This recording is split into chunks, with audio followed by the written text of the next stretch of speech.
छोड़ेंगे न हम तेरा साथ हो साथी, मरते दम तक। नमस्कार दोस्तों, आज की कहानी एक तोते और राजा की है। तो चलिए शुरू करते हैं। दोस्तों, एक बार की बात है, एक राजा था जो पड़ोसी राज्यों में घूमने गया था। उन्हें अंतिम राज्य के राजा द्वारा बेबी मैक को तोते की एक जोड़ी उपहार में दी गई थी। जहां वे जा रहे थे, वे अब तक देखे गए सबसे सुंदर पक्षी थे। इसलिए अपने राज्य में लौटने पर उसने एक पक्षी प्रशिक्षक को बुलाया और उसे मकोब तोतों को प्रशिक्षित करने के लिए कहा। राजा ने तोते के लिए महल के बगीचे में एक जगह भी व्यवस्था की।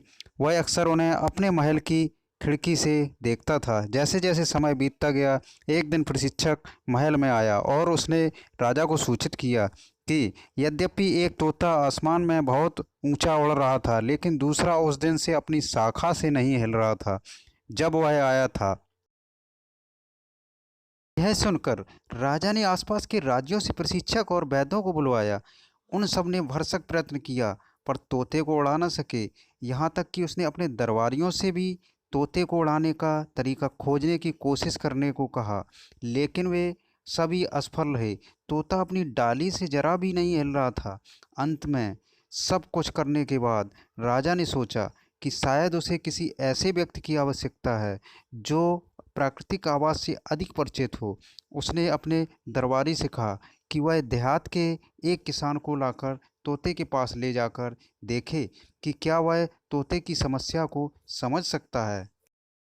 अगली सुबह तोते को महल के बगीचों के ऊपर उड़ते देखकर राजा रोमांचित हो गया। उसने अपने नौकर से उस किसान को मिलने के बुलाने को कहा। सेवक ने तुरंत जाकर किसान को ढूंढ निकाला, जो आकर राजा के सम्मुख खड़ा हो गया। राजा ने उससे पूछा, तुमने तोते को कैसे उड़ाया? किसान ने आदर से हाथ जोड़कर राजा से कहा, महाराज, यह बहुत आसान था। मैंने बस शाखा को काट दिया, यहाँ चिड़िया बैठी थी।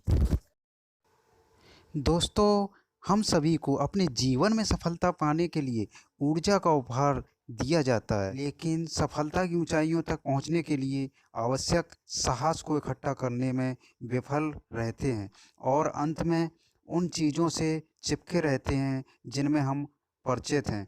हमें नए अवसरों का पता लगाने और अपनी क्षमता से अधिक सफलता पाने के लिए अपने सुविधा क्षेत्र से खुद को मुक्त कराने की आवश्यकता है। दोस्तों, यह मेरी कहानी आपको अच्छी लगी हो तो शेयर करें और कमेंट करें और चैनल को सब्सक्राइब करना ना भूलें।